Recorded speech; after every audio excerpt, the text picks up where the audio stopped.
Hello guys, this is your friend and we are back with a new fanfic. Which is what if Naruto's pain turned him into the Jinchuriki of forbidden revenge and irresistible desire. Part 1. And if you enjoy this fanfic then please press the like button and subscribe to my channel for more fanfic like this. Chapter 1 Darkness Descends. The large starship marked with the seals of the Sith Empire hovered in orbit around a planet that its master had sensed was in the outer rim and needed exploring. The Sith Lord was one of many within the Empire, as his whole ship was filled with an army of Sith Knights and soldiers ready to die for their master. He contacted the Sith Emperor about his find, sensing something was happening through the powers of the Force, which required some investigating, and had requested permission to do so. The Sith Emperor did not respond right away, no doubt checking for himself, as it was custom for the high-ranked Sith Masters to lie and deceive each other for more power. Some had even tried to lie to the Sith Emperor, but those that did had been punished by torture or death for their actions.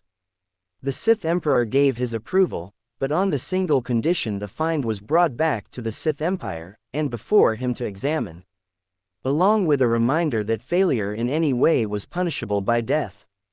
"My lord, our transport is ready to descend with you and your recon force," said a Sith officer saluting the Sith Lord before the man turned to face him. "Good. Something is down there, Captain.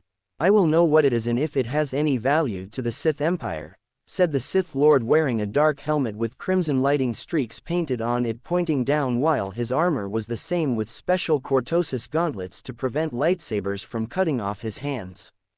"Yes, my lord. We have coordinates to land in a specific area near where you indicated the disturbance you felt, and the pilots have already been instructed to land there," said the captain seeing the Sith Lord nod his head in approval.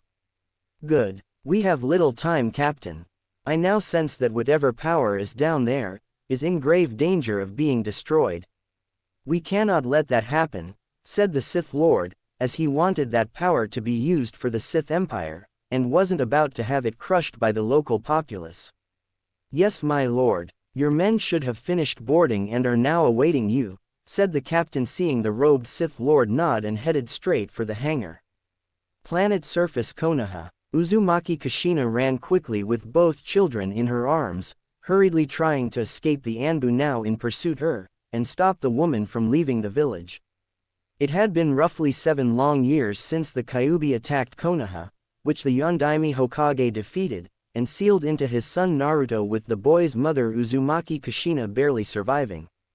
Though given what was happening, she sometimes wished she had died, and only after stopping her husband from sealing the fox into their only child. After the announcement of Kyuubi being sealed into Naruto, which Kushina had told the Sandaime not to do even before the sealing took place, the councils with some clan heads went into a major uproar, demanding the child be killed, or turned into a mindless weapon to use when they saw fit. Kushina was almost lied to about Naruto dying during the sealing had she not been secretly holding the boy in her arms and they didn't think the child was with her. Even Jiraiya and Tsunade had abandoned their duties, each one wishing to embrace their own vices rather than the responsibility of being a godparent. The look on Jiraiya's face when talking to him with Naruto in her arms was one of loathing and disgust. Like he was actually questioning the parentage of the boy being Minato's son, and Tsunade had drunkenly stated she'd want nothing to do with the baby monster in Kushina's arms. It was like they felt with Minato dead, any form of restraint or honor they had died with him. That they could do whatever they wanted to dishonor Minato's memory and get away with it like children running rampant without their parents there to keep them all in line. It was at that point Kushina knew this village had betrayed Minato and herself.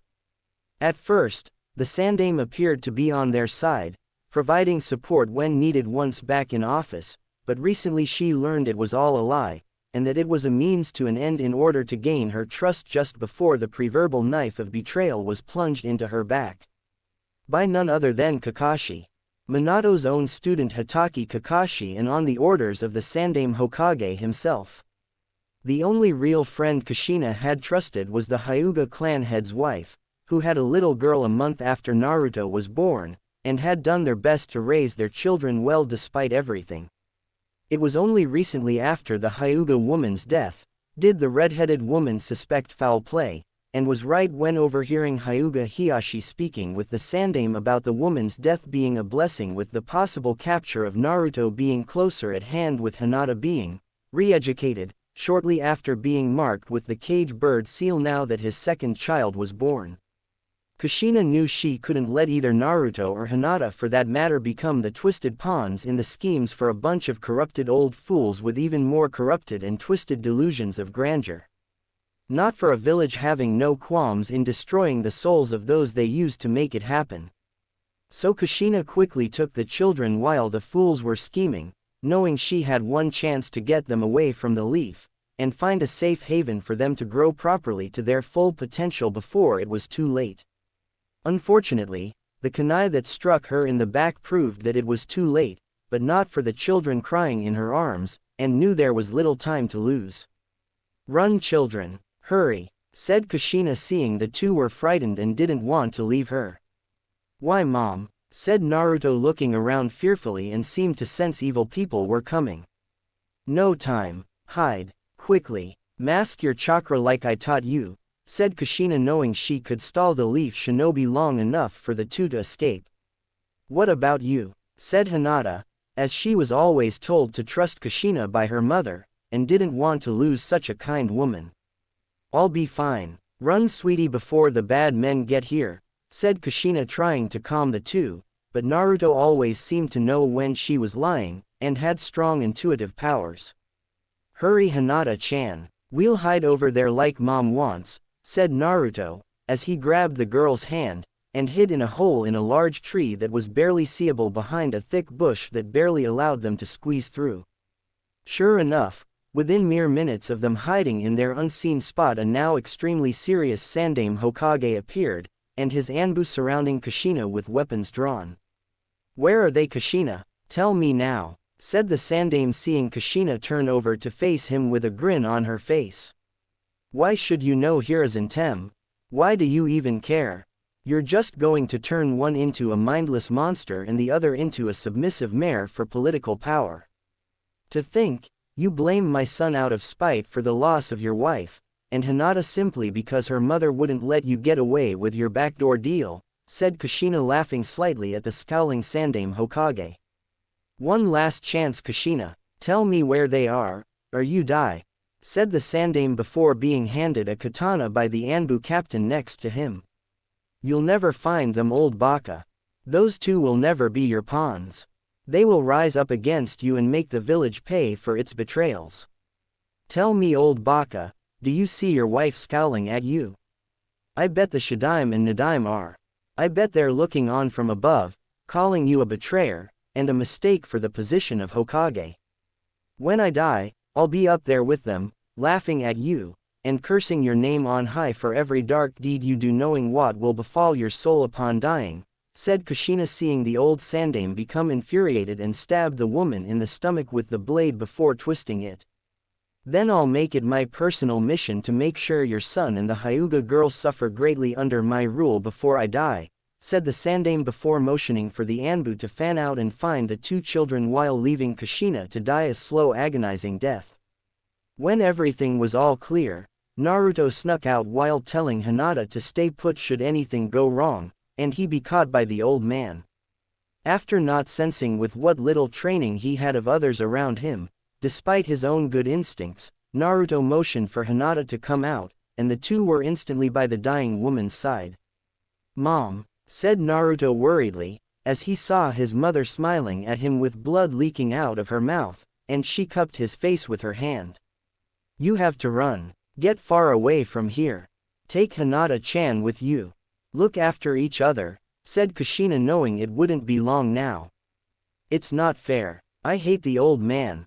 He used to be so nice to us and now he's like them," said Naruto, as he saw his mother's life fading, and it was bringing so many emotions to the surface. "I know, which is why before I leave this world, you make a promise to me, and keep it no matter what. Understand?" said Kushina, seeing Naruto nod, and surprisingly Hinata did too. "What's the promise?" said Naruto while slowly feeling the hairs on the back of his head stand on end. Promise me you'll kill them. All of them. Burn the village to the ground. Turn it into a crater," said Kushina with her voice becoming icy, dangerous, and to anyone else would be considered frightening. "Not to Naruto. I promise Mom," said Naruto, knowing what his mother told him about her side of the family, keeping promises no matter what. "Me too," said Hinata, being bold for once and got the attention of the two. "Hinata-chan," said Naruto with a raised eyebrow while Kushina laughed, though it hurt to do so given her injuries. "A girl after my own heart. It's a shame I'm about to die. I really wanted to live enough to be a grandmother," said Kushina, seeing the two not understand the meaning behind that particular statement. They would eventually when they got older. She hoped anyway. "We have to go. I think they're coming back," said Naruto, sensing something, and it was not something he would consider in their best interest to stick around for. "Then go. Quietly. I'll use what little of my life I have left to keep them away from you," said Kushina before kissing them both on their forehead and watched them run off. "Hokage-sama, they were just here," said the Anbu captain, who Kushina knew was really Kakashi, and the redhead scowled at the traitor of her husband's memory. "So the other traitor speaks. Rin must be rolling over in her grave for what you're doing.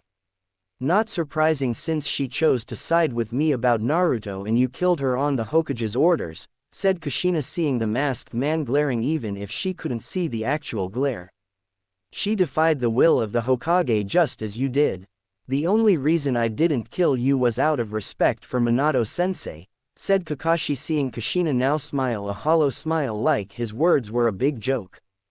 "If you really cared about my husband, then you would be honoring his dying wish, and seen our son as a hero. Instead, here you are hunting him like he was an animal, and then letting the people of the village tear into him like hungry wolves. You disgust me," said Kushina, knowing it was best to keep Kakashi and the Sandame focused on her. "That boy lost all right to be Minato-sensei's son when Kyuubi was sealed inside of him," said Kakashi, seeing Kushina once more laugh like he just told another joke. "And what about me? I was the Kyuubi's previous Jinchuriki. So was the Shadaim's own wife. Does that make us monsters too? Or does it make people like you and the old baka next to you the real monsters?" said Kushina before she closed her eyes and let death take her at last, knowing that as long as those two wonderful children escaped the clutches of the Leaf Village, then the vengeance she made them promise to unleash upon the village was secured.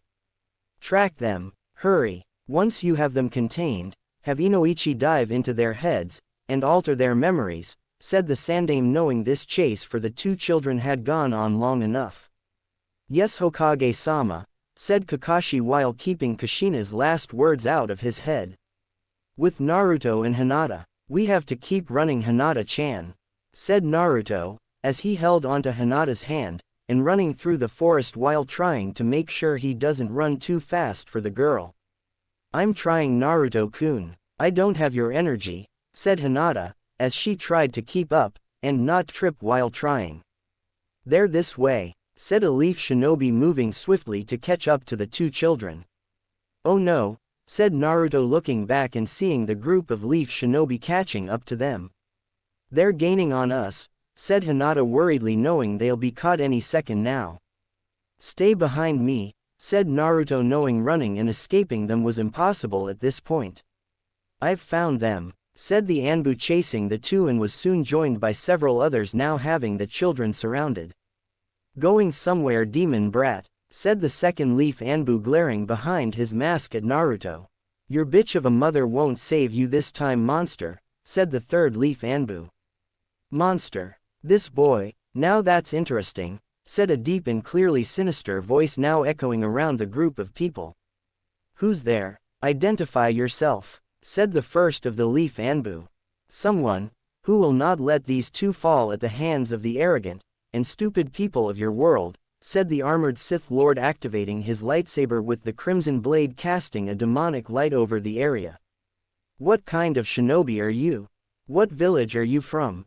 said the second leaf Anbu, frowning behind his mask at the sight of the Sith Lord. "Shinobi? You are mistaken. I'm not a shinobi, much less from this world. Not that you will live long enough to know why," said the Sith Lord, as he snapped his fingers, and all around them lightsabers with crimson blades covered the area in a red glow. "Oh Kami," said the third Leaf Anbu, realizing his team was currently outnumbered. "Don't worry Hinata-chan, I'll protect you," said Naruto, not knowing if these other people were friend or foe. "You won't get away with killing us. We have dozens of our comrades out here and they will sense what is going on," said the second Leaf Anbu while the Sith Lord chuckled. "The powers of the dark side masks our presence here. Your fellow shinobi and your Hokage can no more sense as much less see what is about to befall you," said the Sith Lord, having covered the entire area in the dark side of the Force and blinding anyone of the events taking place. "Impossible," said the first Leaf Anbu shinobi, feeling his fear rise to the top with his voice expressing it clearly when speaking. "Kill these fools, but bring me the two children," said the Sith Lord while his knights attacked without mercy and slaughtered the Anbu here. It was all too surreal for Naruto, as one moment he was crouched down, trying to protect Hinata, and the next a pair of hands are bring them both before a tall imposing figure with his intimidating glowing red blade. It was clear to Naruto and Hinata that showing any kind of disrespect would lead to painful consequences for them. "Thank you for saving us, sir," said Naruto, trying to be polite as possible while bowing his head and Hinata doing the same. The Sith Lord looked down at the two in front of him for a moment, gauging their force-sensitive level of each child, and finding them to surprisingly high. The boys more than the girl, but the bond between them was clear as if he could see it with his own eyes, and knew removing one would only ruin the other in their development. "I do not require thanks, child. I require soldiers. I require those willing to serve me and the Sith Empire that I serve in return," said the Sith Lord, seeing Naruto look back at him with those blue eyes that shined with the Force in them. "I wish to join you. Both of us," said Naruto, seeing Hinata looking at him in surprise while wondering if this was indeed for the best. "Are you sure? Once you join the Sith Empire, there is no turning back once you join, and you must serve the Sith Emperor like I do without question. To fail the Sith in any way is to bring about your death," said the Sith Lord, looking at the boy. "I'm not afraid. All I ask is that you let me and Hinata-chan keep our promise we made to my mother before she died," said Naruto, sensing the Sith Lord had raised an eyebrow behind the helmeted head. How Naruto knew this, the boy couldn't understand yet, and just knew. "And what promise would that be, child?" said the Sith Lord, sensing the boy's anger rise and saw the memory of what just happened recently to the red-haired woman laughing at her enemy even in the face of death. "For us to gain our revenge on the Leaf Village. They betrayed my father, my mother. They all deserve to die. All of them. I want to one day come back to the village and burn it to the ground along with all the people in it," said Naruto, feeling his blood boiling with rage and felt powerful all of a sudden. The Sith Lord in front of him, as well as the Sith Knights around Naruto, could tell he was strong in the dark side of the Force, and with the right amount of nurturing would be a powerful Sith Lord himself one day. Still, the girl next to him seemed more hesitant in the embracement of the dark side, but the anger at the people who wronged her and the boy was there. It just needed a little push in the right direction. "And what of you, little girl? The boy has spoken up for you, but I have yet to hear your voice in this matter, and openly speak out in wanting to join the Sith Empire," said the Sith Lord, seeing the girl looking up afraid to speak on account of fearing she would upset the man. But looking over at Naruto, the Hyuga girl remembered how Kushina had been good to her, and the woman's dying wish to fulfill the promise they made earlier that night now echoing in her mind. Naruto was fully prepared to do anything to reach his goal, so why should she? Hadn't she made the same promise? Swore to do whatever it took to get the revenge for the injustice the Leaf committed against them. Yes, she did. "I will join. We made a promise and I will do what I must to keep it. I will join the Sith Empire. I too made the same promise as Naruto-kun and I will do what I must to see it kept," said Hinata at last. "I see. Follow me to my ship. I will take you to the heart of the Sith Empire where your training in the ways of the dark side of the Force will begin," said the Sith Lord, seeing the two nod without question while he deactivated his lightsaber along with the others. May I ask what your name is, sir? Said Naruto, wanting to know the Sith Lord's name. You may call me Shadokus Cruelty. Dark Lord of the Sith, said Shadokus Cruelty, as he motioned for them to follow, and the two children obeyed. By the time the Hokage arrived on the scene with his Anbu, all that remained was the pieces of the Anbu there that the Sith Knights had killed, and the cruel cold shiver that crawled up the old man's spine. Kushina's words from earlier that evening echoing now throughout his mind, the woman's cruel smile showing in his mind, and was mocking him for going against her family. Do you feel it, old man? Do you feel death nipping at your heels? Death will come for you in the form of my son. He'll rip out your soul as if he was the Shinigami himself. This village will burn and no power you possess will save you. Said Kushina in the Hokage's mind, and it caused more fear and dread to rise up within the man. Dromund Kaz City days later. So these two children are the ones you sensed through the Force Shadokus. Interesting, said the Sith Emperor looking from his throne at the two children, who were looking at the Sith Empire's capital with wonder when they came here, and then himself upon their arrival into the throne room. Yes, my Emperor. They were apparently being chased by shinobi on their world, which is a form of assassin, and the boy himself is hated for the dark creature sealed inside of him by his father. Ironically, the act itself was done for noble reasons, and the boy's own mother tried to save him from a life of abuse while trying to save the girl from a similar life in terms of abuse, said Shadokus, seeing the Emperor nod slightly while examining the two children under his gaze. You made some sort of deal with them, said the Emperor, and saw Shadokus stiffened slightly at his words. Yes, my Emperor. They wish to fulfill a promise they made to the boy's mother, said Shadokus, sensing the Emperor was curious about the reason behind them joining. And what of this promise? What did they promise this woman they would do? Said the Sith Emperor, seeing Shadokus look at the two children before gazing back at the leader of the Sith Empire. They wish to one day get their revenge on those that wronged them. They promised the woman to crush the village that betrayed them. Ironically, it's the very village which has betrayed the boy's mother and father for the noble act he performed in saving the village from destruction, said Shadokus, seeing the Emperor focusing on the boy, and looked back at Naruto to see the blonde wincing before rubbing his head like someone hit him. Why stop at the village? This planet is in a region key to our empire.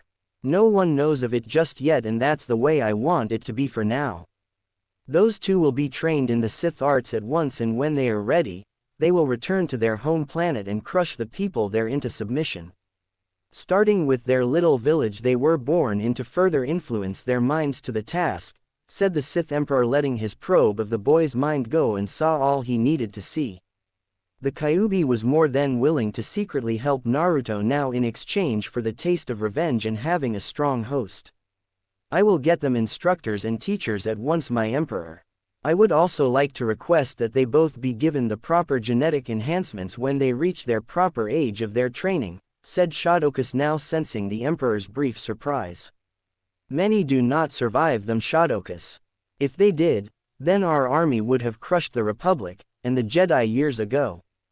What makes you think either child could handle such a thing? Said the Sith Emperor, seeing the kneeling Sith Lord before him pause before he spoke with conviction. I do not know if the girl can handle the genetic enhancement program, but the Force tells me there is a strong chance they will survive when at a proper age, and I sense there is something about the boy that eludes me.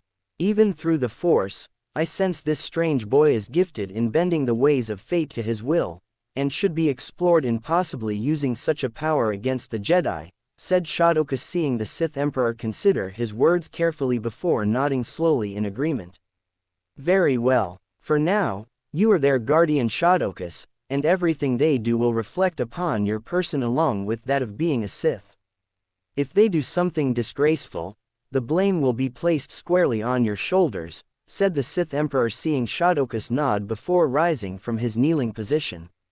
Yes, my Emperor, said Shadokus before walking out of the throne room with the two children following, while the Sith Emperor sat back and looked into the dark side of the Force for guidance.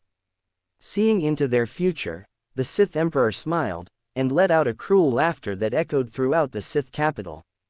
Those two will do great things for the Sith Empire. They will have more than earned their chance at revenge against their primitive planet, thought the Sith Emperor while he continued to laugh. The enemies of the Sith wouldn't know what hit them. On the Sith battlecruiser named the Endless Rage, the imposing form of the Sith Lord named Draconis Nocturnal, formerly named Uzumaki Naruto, and currently 18 years of age stood on the bridge of his ship looking at the world he was born on. The world that had betrayed him, his family, and Hinata in a short span of 7 years of their natural life since being born on the planet. Since then, he along with Hinata, who now went by the name Seductress Adventuress, were busy training under the many Sith Masters of the Empire, embracing the dark side of the Force, and the wonders the galaxy held beyond their imagination. It had not been easy at first, which was to be expected given the situation, but Naruto was a fast learner, and helped Hinata keep up too. Because of her eyes, Hinata found that she could specialize in medical field of the Sith Empire, which left much to be desired for all the technological advancements it had as a whole, and wished to improve them. When asked by the Sith Emperor why he should let her advance in what many would consider a pointless task, Hinata, Seductress, had stated while Sith Knight and Masters could handle the pain of their injuries, the soldiers could not. The more soldiers that survived through medical means, the more soldiers were in the army with combat experience, and could train new recruits to further bolster their ranks. In short, the better medical care the soldier had upon being badly injured, the far better chance of recovery, and returning to the front lines when not training the new grunts. It would benefit the Empire in the long run with battle-hardened soldiers, who will not show fear in battle, and continue fighting without hesitation. The Emperor agreed. Naruto himself was watched closely in his field of expertise, which was strategy, combat training, and controlling the dark side of the Force. If there was one thing Naruto had accelerated at before taking his Sith name given by the Emperor was unleashing his anger during his combat training. It wasn't hard, but compared to past Sith apprentices, it damn sure looked easy for those that witnessed the boy unleash his anger on the droids used. In a way, Naruto had set the standard for what Sith Lords should inspire to being, and many had trained hard to be worthy of his own army once Naruto became a Sith Lord. The blonde-haired boy, who grew up to become a man, had also become a master of the double-bladed lightsaber, which he had modified later so he could detach them at the center to be used in dual-blade form when necessary, and was considered to be one of the most vicious users of the lightsaber arts than most of the Sith Lords in the Empire. A fact the Republic, its troops, and the Jedi themselves could attest to when they fought him in battle once he was sent to the front lines. Through Naruto's brilliant mind alone, over 20 planets had fallen to the Sith Empire in his first year in being a Sith Lord, and that was 3 years ago when he was 15 years old. Many Jedi were surprised at seeing one so young reach the rank of Sith Lord, some not even taking the boy seriously, but they soon learned that the young man was indeed the genuine thing, and had single-handedly crushed them all in battle. Now, after so many years of fighting for the Emperor, fighting for the glory of the Sith Empire, the once named Uzumaki Naruto had returned to his birth planet, and would have his revenge upon those that wronged his family. He smiled cruelly from behind the hood of his Sith robes he wore before he stared at his right artificial hand, a gift from Shadokus in their last duel together, and remembered how that battle ended. Painfully, Shadokus's head fell on the floor after Draconis blocked out the pain from the loss of his severed hand and used his left one in a surprise maneuver slice his former master's head clean off. The Sith Emperor had been less than pleased by the loss of his more competent Sith, but at the same time had gained the fallen Sith Lord's student as a replacement, and knew that where Shadokus had fallen, Draconis would rise as a suitable replacement. And rise he did, now 6 feet 7, approximately 315 pounds of solid lean muscle, wearing Sith armor similar to his predecessor. Draconis Nocturnal was feeling the call of the dark side of the Force, and its battle cry to subjugate the world in the name of the Sith. Flexing his artificial right hand once more, Draconis sensed his loyal subordinate coming up behind him, and knew she would be among the first to claim vengeance upon the world. "I hate this world," Why the flying are we floating around here and not blowing the shit out of the place? Said Yuya, as she swayed her hips, which the red Mandalorian armor she wore did little to hide, and the upper armor was designed to support her large chest. Patience, my sweet Yuya. When I sent a team here years ago with myself to retrieve others wanting revenge, you wanted to join after being left for dead at the hands of your teammates in the failed attempt to bring back Uchiha Sasuke to your former master. When you were brought to me, I told you that when we did got our revenge upon this planet, it would be done on my timetable, and no one else's. Besides, I would have thought last night with me and Seductress would have left you more bedridden. Said Draconis, seeing the tall, strong, and sexy woman blushing at his words, knowing what events took place last night in his bedroom. Your first lover in the sack is very good at healing people. Something I'm surprised the Sith Emperor would allow, given how Sith are not meant to heal others, said Yuya, seeing the Sith Lord's eyes narrow slightly. Those medical skills have allowed the ranks within the Sith Empire to slowly swell with experienced troops. The Emperor tolerates her skills because they have been beneficial to the Sith Empire, and he knows what I'll do should she die, said Draconis, knowing that even the Sith Emperor would dare not kill Hinata or send anyone else, while knowing full well the demonic rage that would be unleashed should it ever occur. Halo Prime learned that the hard way when they nearly killed his seductress when on the planet and blow up the area around her. In retaliation, Draconis unleashed his fury upon the people of Halo Prime, firing at building after populated building, and destroyed every single building filled with people once everything of value was taken. None were spared, I can tell. Still, you didn't have to be so rough on my tits last night. Said Yuya, seeing Naruto smirk slightly behind his hood. From what I recall, you asked for me to abuse those of yours, and came pretty hard because of it when I was your silly, said Draconis, seeing Yuya's face turn even redder before grumbling about a perverted Sith Lord and how they love to abuse. What's this about someone silly? Said Seductress, formerly known as Hyuga Hinata, walking into the bridge and seeing her female lover talking with her male one. Apparently, I was too rough last night on her tits. Can you believe that? Said Draconis, seeing the sexy woman wearing Sith armor up to the waist, black Sith robes covering the smooth skin of her arms, and the sexy top that did little to suppress the impressive bust. And to think they were big before she was genetically enhanced. You left quite the hand imprints on her, Draconis. Then again, so did I, and you were in one of your hungry moods, said Hinata, as she slapped Yuya's rear, and then made her way over to Draconis before giving him a passionate kiss while the Sith Lord massaged the woman's. Keep this up and we may have another one before we begin the invasion of the planet, said Draconis, pushing her waist closer to his and let the woman know what she was going to be in for should they go there. Please don't. Mai is still sore from remembering the last time, said Yuya, knowing one way or another they would drag her into it. When you joined me I told you there would consequences and stipulations to being by my side. Not that you complained at the time, said Draconis, smirking at Yuya, with the red-haired woman now grumbling about horny Sith Lords being well endowed and too aggressive during for their own good. I think we should strike now, Draconis. Afterwards we can definitely do some naughty things to celebrate, said Seductress, as she saw the hungry look in the Sith Lord's eyes, and that she had motivated him. You're right, Seductress. Our time is now. For over a decade you and I have prepared for this. Grown stronger. While they rested in their cradle of power, believing they were safe and protected behind their walls, said Draconis before they landed and walked towards the Leaf Village currently holding the Chunin exams again.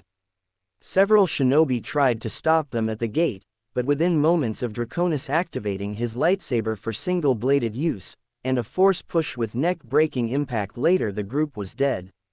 With the task done, Draconis deactivated his lightsaber, and continued walking with Seductress by his right side while Yuya, armed with a dual blasters, was on the other. Drops ships inbound of an ETA of 15 minutes, said Yuya, with her helmeted head now checking her wrist comm.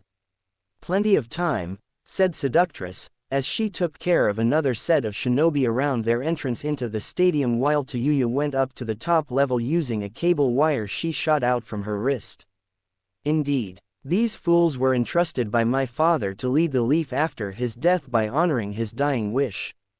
But he was deceived, as the people in this village are now due to our powers of the dark side blinding them to the cold hard truth, said Draconis, as their presence was now made by walking into the arena, and got everyone's attention when Hinata used Force Choke to kill the two shinobi in the center of the arena.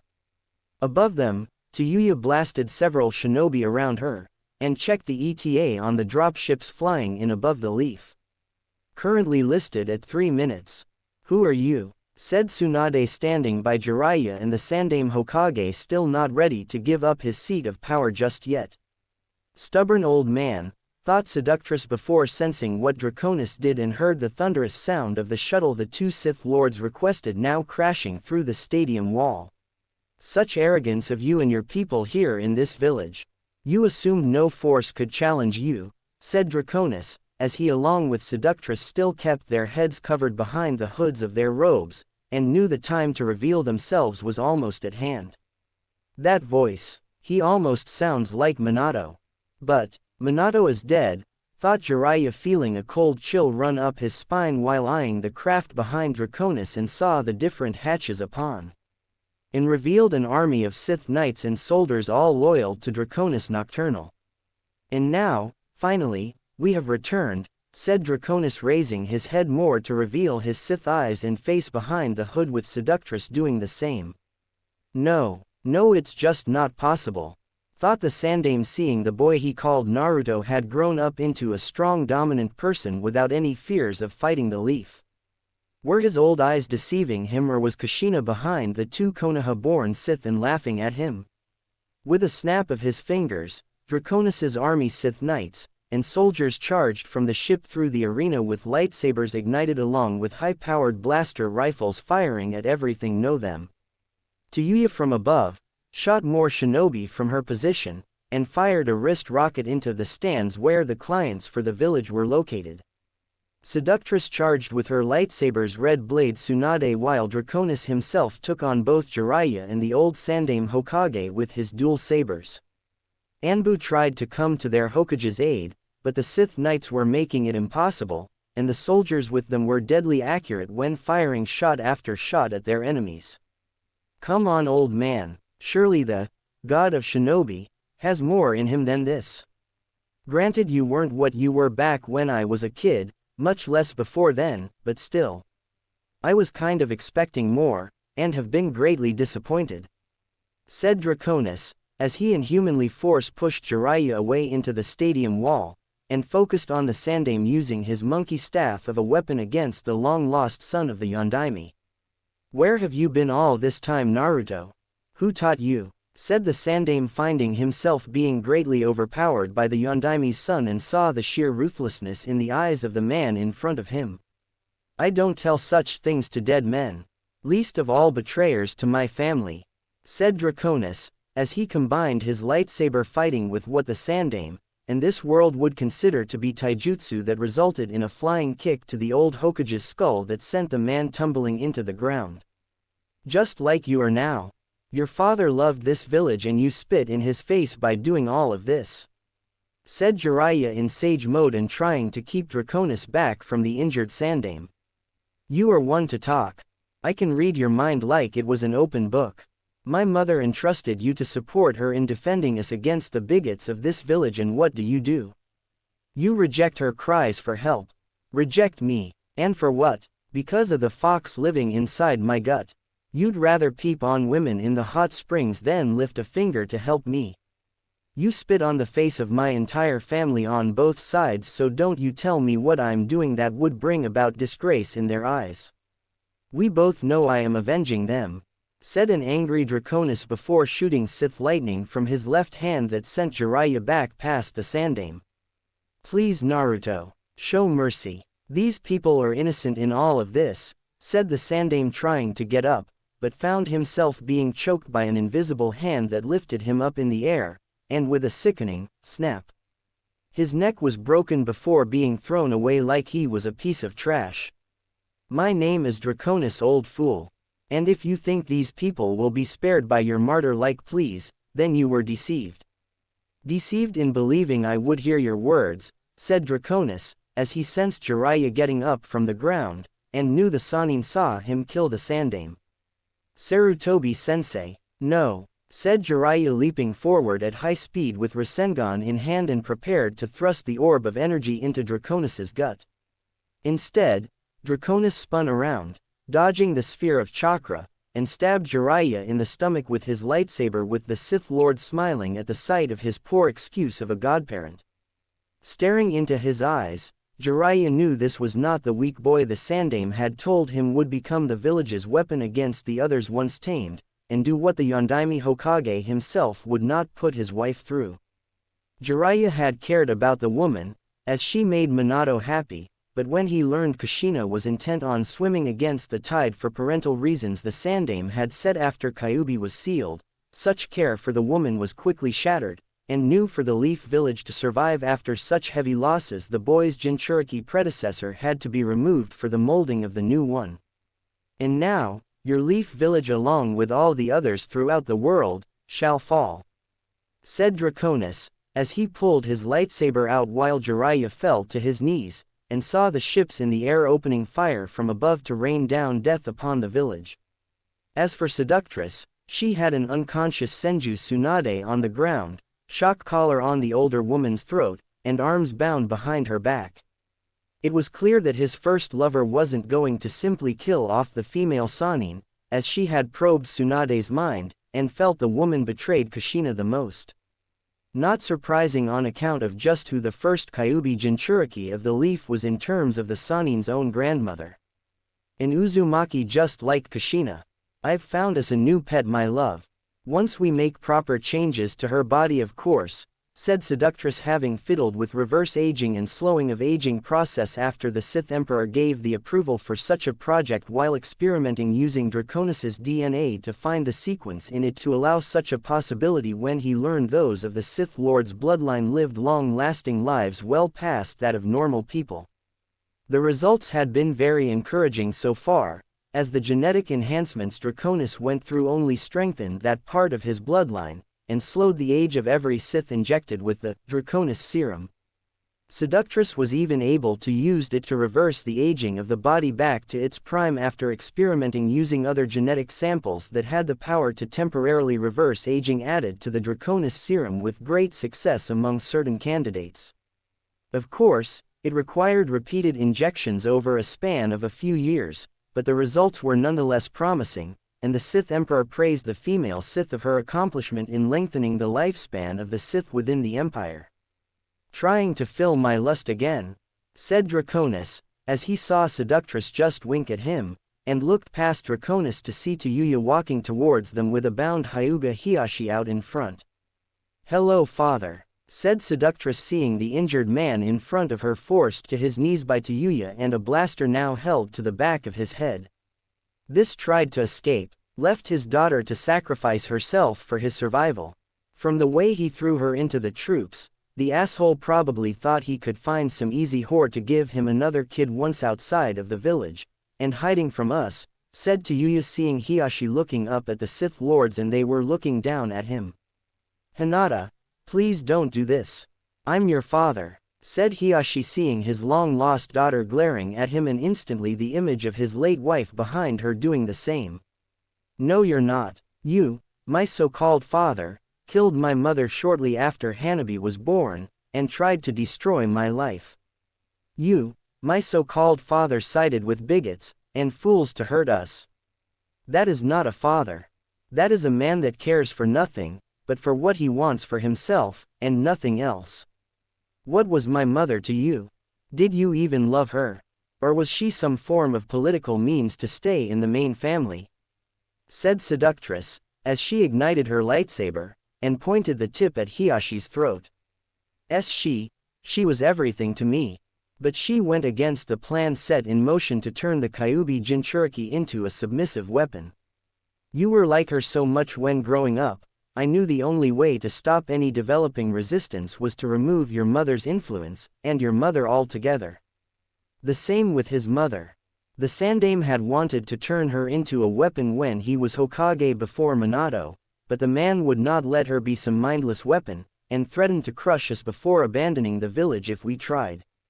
He made us promise not to do anything and we agreed not to make any attempts with Kushina," said Hiashi before finding his throat was constricting with an invisible hand with Draconis's hand clenching in a grip. "You made a promise not to turn my mother into a weapon, but the promise didn't extend to me, did it?" said Draconis seeing Hiashi shake his head before being freed from the force choke. "No, we knew with Minato dead, as well as you becoming the new Kyuubi Jinchuriki, the promise we made to him was void, and there was no one around to make us amend it to involve you. Our only mistake was letting your bitch of a mother live long afterwards or timing our attempt in lying to her about you surviving the sealing so she'd abandon you to our devices. We underestimated the Uzumaki bloodline," said Hiashi feeling the cold metal of the blaster pistol into Yuya's head press against the back of his skull. "Damn straight you did, though you're not the only one. That Uchiha did too. Didn't your Hokage ever wonder what caused those injuries the greedy bitch suffered before succumbing to death?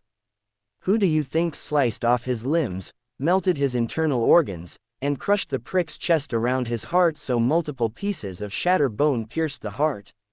said to Yuya grinning behind her helmet at Draconis, who smirked back, and saw the horror in realizing the Uchiha died at the hands of this imposing Sith Lord before him. "We were so certain the curse seal became too much for him and destroyed the Uchiha from the inside out," said Hiashi, though at the time it didn't explain the sliced limbs and it was suspected Orochimaru had been involved on account of his Kusanagi sword.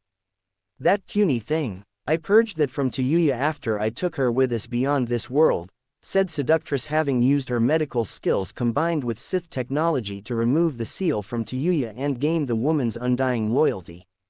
"Why did you come here? You're doing this more than just revenge." "Why?" said Hiashi seeing both Sith Lords smirking at him. "We came here to crush you. We came here to take what is ours and then some. You're just not going to live long enough to see it all happen," said Draconis before Seductress quickly sliced Hiashi's head clean off his body. "What's next?" said to Yuya seeing the Sith Knights and troops finished their killing almost everyone in the stadium. "Him," said Draconis pointing to the forced to his knees Hatake Kakashi with a Sith Knight poised to strike the man down. A quick hand motion from his first lover stopped the Sith Knight from carrying out the act before Draconis ignited his own lightsaber and readied to do the deed himself. "Naruto, I'm sorry. Please, please forgive me," said Kakashi seeing Draconis raise an eyebrow at him. "Forgive you? You make it sound like I'm some sort Jedi. Ha, sadly for you, such pleas are being asked to the wrong side Kakashi," said Draconis before stabbing downward in between Kakashi's neck and shoulder. "My lord, Captain Antigen on the Endless Rage has done a scan of the entire village, and noticed there is an underground area deep below the surface, and has hundreds of people there. Another large number are also located within that stone monument with the 4 faces carved there," said a Sith Knight pointing to the Hokage monument. "I see. Prepare our forces to take the people hidden behind the village monument and call down a transport to bring down bombs while staying for prisoner transport. I want the people in that mountain taken alive," said Draconis, as he saw the Sith Knight nod, and left the relay orders. "Your brain is burning again, my love," said Seductress seeing Draconis smirking at her while his forces moved out. "Is it that obvious?" said Draconis before looking at Yuya. "No comment," said Yuya before working on her wrist comm system to communicate with the forces around the village. With the people in the stadium dead or knocked out to be future prisoners, Draconis now walked up the long flight of steps to the top of the Hokage monument where the Hokage tower itself was located, and his army marching behind him. Sensing where the hidden entrance through the force, the Sith Lord opened it with ease, and easily descended into the mountain with his army in tow. Several shinobi tried to strike from the shadows, but Draconis was not about to be killed by the very darkness that made him what he was today, and dispatched them easily. He had just reached the door when the blade of a kunai was pressed against his neck and the warm breath of what he sensed was a kunoichi. "Impressive. Most impressive," said Draconis while several of his Sith Knights had their lightsabers drawn with each poised to take her head and arms off. Call off your men on this invasion or you're dead, said the female voice, promising pain upon her prey should he not comply. You assume they will stop in the event of my death. They won't, said Draconis while feeling the blade against his throat press closer to the flesh there. Then I have no need to hold back in killing you, said the woman before moving her hand to slice his throat. Or at least tried to slice Draconis's throat. You assume I'll let you kill me. Tisk tisk my dear, said Draconis smirking at the woman now struggling to move her hand, much less the rest of her body, but couldn't even move a finger, and heard the kunoichi grit her teeth in frustration. What did you do to me? Said the woman before the Sith Knights deactivated their lightsabers and pried her away from their Sith Lord of a master. The question you should be asking yourself is, what am I going to do you now? Said Draconis eyeing the woman wearing a trench coat, short skirt, fishnet top, and short yet wild purple hair that was very much messy. Bring it on. I'm not afraid of you or your troops here, said the woman, though Draconis could sense deep down she was afraid. She was just very good at hiding it. Oh, but you are. I sense much fear in you. I sense this village has brought you nothing but pain, suffering, and a sense of enslavement, said Draconis, seeing the woman now stiffen at his words while knowing he had hit it right on the money. What would you know? Said the woman, seeing Draconis raise an eyebrow. I know enough. I know they hate you for something that's not your fault. I know you've tried and time again in proving them wrong. The problem was with the plan, is that they didn't see the truth, and refused to be proven wrong. Thus their hatred for you has only increased and served them out of some submissive servitude, knowing you have nowhere else to go, said Draconis, seeing the woman stiffen more at his words.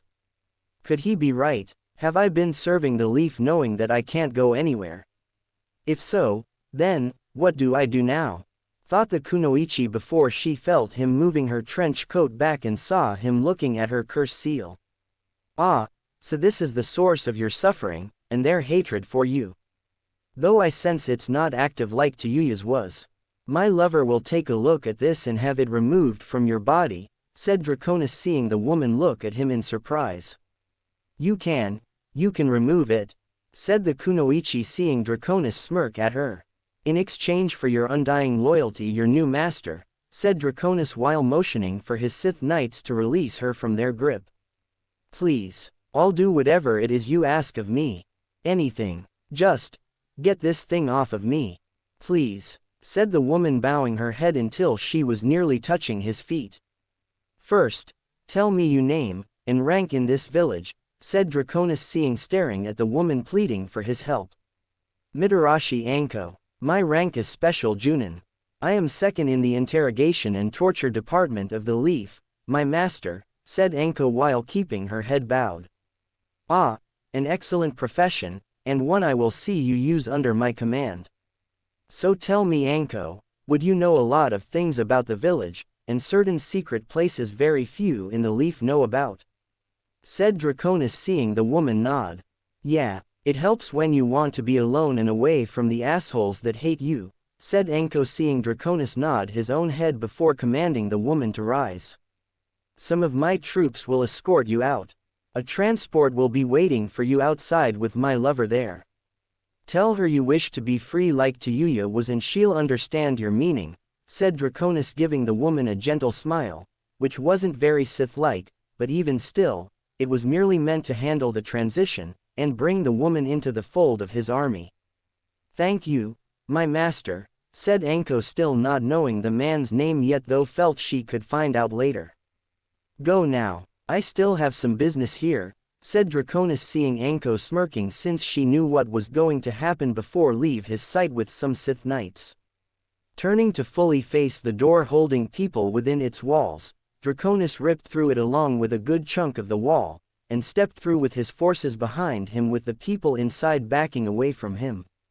Removing his hood, Draconis heard intakes of air from the people gasping at the sight of him, and knew they knew exactly who he was, since there had been more than one occasion where people would try to attack him when he was a child.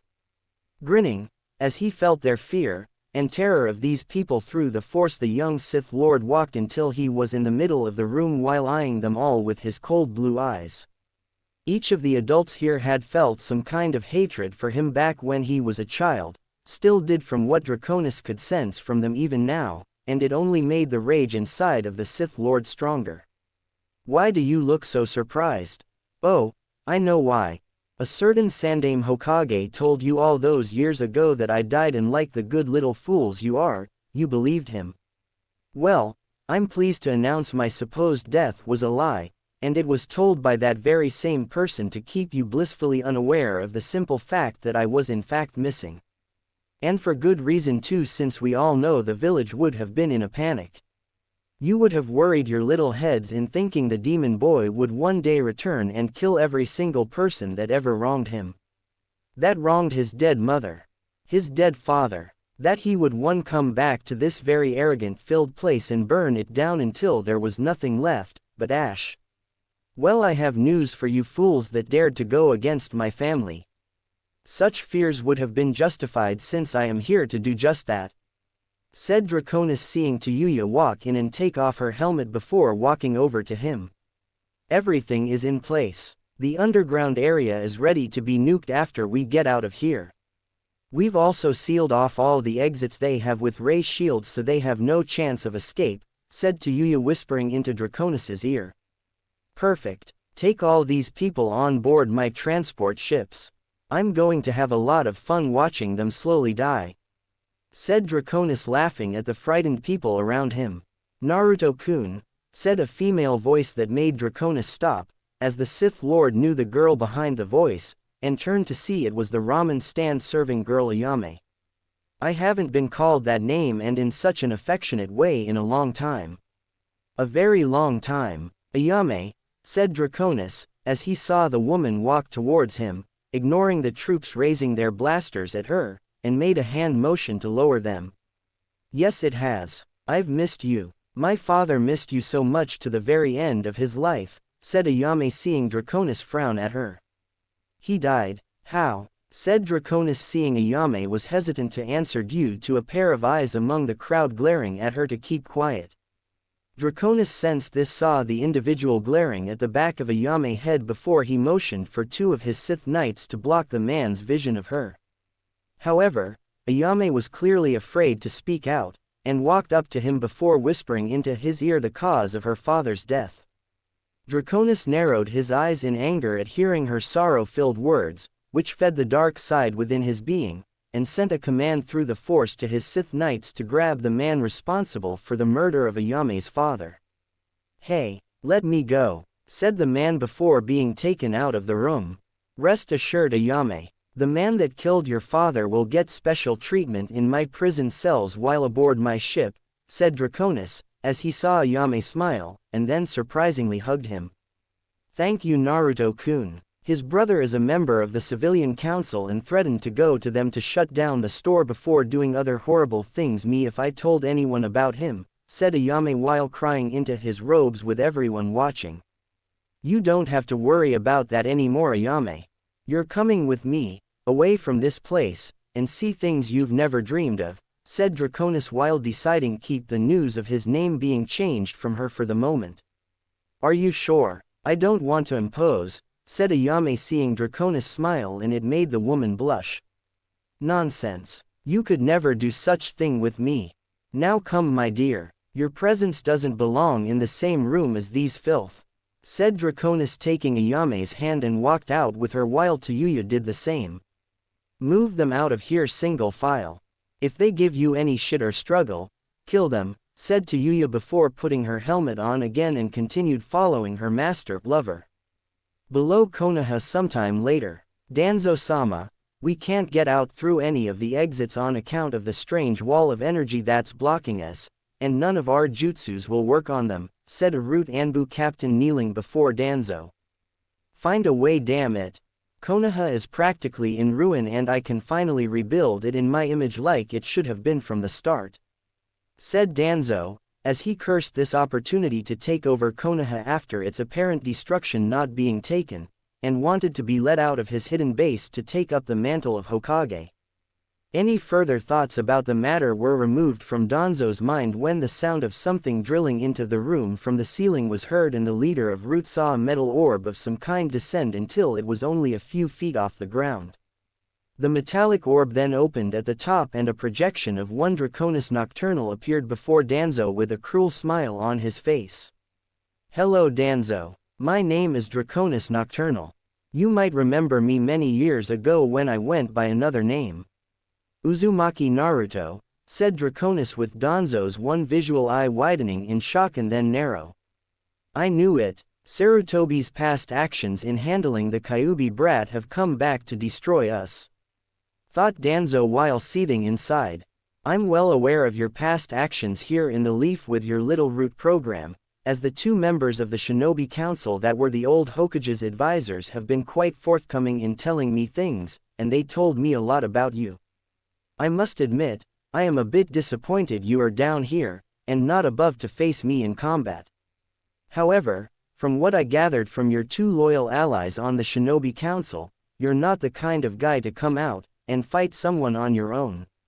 You prefer to have other fight for you and clean up afterwards on the remains of the battle. Like a scavenger. Pathetic really when you think about it. Maybe that's why the second Hokage picked the Sandame to succeed him over you," said Draconis's projection before laughing at Danzo with the man seething further. "Insolent child. A leader does not need to be on the battlefield to command his troops.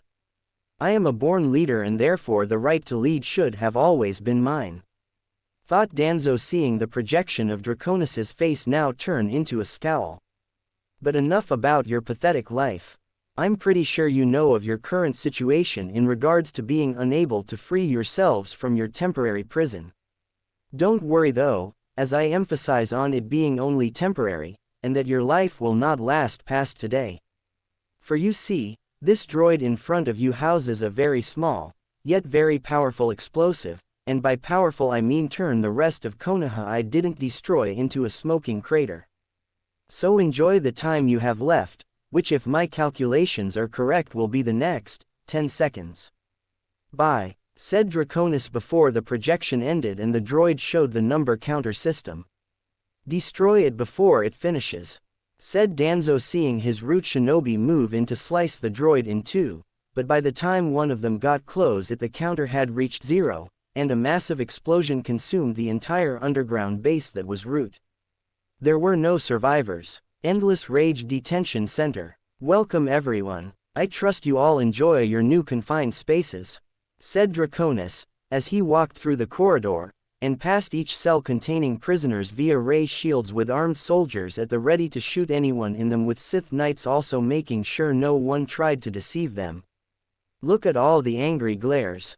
It's like they think we're the bad guys here," said Seductress before laughing and to Yuya doing the same. "That's the problem with fools my dear. They can't see the truth. Even when it's right in front of them. But that will change when we return to Dromund Kaas and integrate them into our labor force. Yes, it's high time these lazy arrogant fools actually earned the right to breathe the air around them," said Draconis, as he went up to the bridge, and looked out into the deep darkness that was space while eyeing the world of his birth yet again. "My lord, our forces report all major cities on this world, and their military bases have been destroyed. We've taken prisoners from each area and are in holding cells on the other ships within the fleet. This world is officially ours," said an officer behind Draconis with the rank of lieutenant now saluting and awaiting orders. "Good. Inform the rest of the fleet to return to Dromund Kaas at once with our supply of prisoners and future labor force. Troops on the ground will set up a base with the supplies already on the ground and I expect all natives to be kept docile upon my return after I take the spoils of war back to the Sith Emperor," said Draconis deciding to head home. "What about Orochimaru? You promised Anko and to Yuya," said Seductress seeing her lover just turn his head slightly and smirk. "I took care of that easily thanks to Yuya's information on where Orochimaru hides within Rice Country. My Sith Knights killed him shortly after we took care of the people in Konoha's Chunin Exam Stadium," said Draconis before snapping his fingers and a Sith Knight revealed Orochimaru's and Kabuto's head in energy stasis capsules used to preserve specimens. You took care of that butt Kabuto too, said Yuya in surprise. Of course, said Draconis before Yuya leapt onto his body and began kissing him hungrily. I want you so badly, said Yuya, as she kept kissing him, and ignored the occasional looks from the bridge crew since this was not like her at all. Bedroom in 15 minutes, said Draconis seeing Yuya nod and rush out of there for his personal quarter bedroom. Just imagine what Anko will do once she hears the news. You might actually be drained for once, said Seductress smirking at Draconis, who just smirked back, and slapped her rear. I'm always up for a challenge, my dear. Let's check on some of our special female guests before we take care of Yuya, said Draconis seeing Seductress nod, and the two Sith Lords walked to the Re-Education Center, on the Endless Rage. In this large room was where certain prisoners, who Draconis felt weren't meant to be used as slave labor, or executed, were brought down to this level on the ship. In this room, they were given a chance to convert willingly, or they were injected with mind-altering drugs. They dampened memories long enough for Sith Knights to alter them using the dark side of the Force to shift them into whatever they were told to shape them into, so long as nothing was around to shatter them. At the moment, Draconis stood in front of several restrained individuals, soldiers ready to blast them in the event they broke free, and a pair of Sith Knights for each prisoner they were preparing to work on their minds when given the injections. The names of the prisoners in question were Nara Shikamaru, Rock Lee, Isis Tenten, Azuki Yugao, Senju Tsunade, and her assistant Shizune.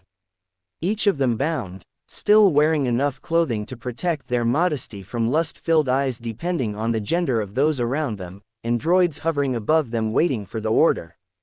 We are ready, my lord, said the scientist having finished setting up the last injection needle. Begin the mind-altering process, said Draconis before each one was injected by their own droid, and each pair of Sith Knights instantly went to work on their job in turning these shinobi into his loyal Sith troops. His army was swelling nicely. Epilogue 3 years later. Draconis smiled, as he watched from the Bridge of Endless Rage, sensing the growing conflict happening below on Dromund Kaas at the sight of the Sith Emperor, and Sith Council had fallen to his devious mind. He along with Seductress had lured them all into having a meeting regarding the Sith Empire's future, which was the bait for the trap, which went well with a little help from certain former shinobi of the Leaf, and those around the elemental countries. Each high-ranked Sith Lord on the Council and the Sith Emperor himself had been removed without anyone being the wiser outside the citadel where the meeting took place. You see, Draconis had become bored with the Sith Empire, believed it had grown weak, decadent, and the dark side no longer favored the ruling Sith. Did that mean Draconis himself should take over? No. Draconis had no desire to rule over such a rotting body of an empire, and the Jedi had already rallied by this point to take back half the worlds they lost just last year with signs of the empire falling apart. In order for the Sith to survive against the Jedi, Draconis knew the Sith needed to die, while the fragments of the Sith Empire scattered farther into the unknown regions of the galaxy, and that meant his forces needed their own place to hide. What better place than his own home planet? It was already conquered, and the world was currently becoming a huge city that covered the continent in a technological wonder while still keeping the natural beauty of the living part of the world. The natives had put up a struggle at first, some fool named Pain, and what was left of something called the Akatsuki organization tried to fight back against Draconis' forces. However, the vast number of Sith Knights and soldiers had wiped them out easily. Draconis had decreed all Sith Knights would follow him in a hierarchical ruling system, with the Sith Lord being the Emperor ruling over them on this world. Each of his high-ranked Sith Knights would be part of his own ruling council, but wouldn't make any move on running it without the Sith Lord, or Seductress, when he was busy elsewhere. And by busy it was code for him being with his other lovers.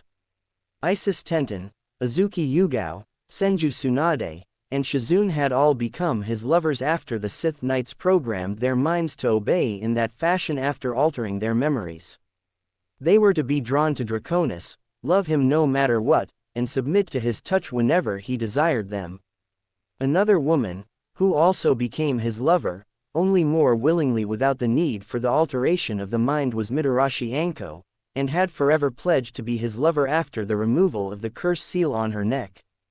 Within the time Draconis spent on his newly transformed world, the intellectual brain activity of its people had grown immensely, and its people surprisingly happy under their new emperor's rule. Of course, there were rumors of what life was like before the Sith came to their world, speaking of chakra, demonic-tailed beasts, and shinobi that were connected to these things. Of course, any history about it was wiped out by Draconis, as he didn't need such things rising again to cause upheaval in his world, and made sure all those rumors were words spoken by fools speaking nonsense.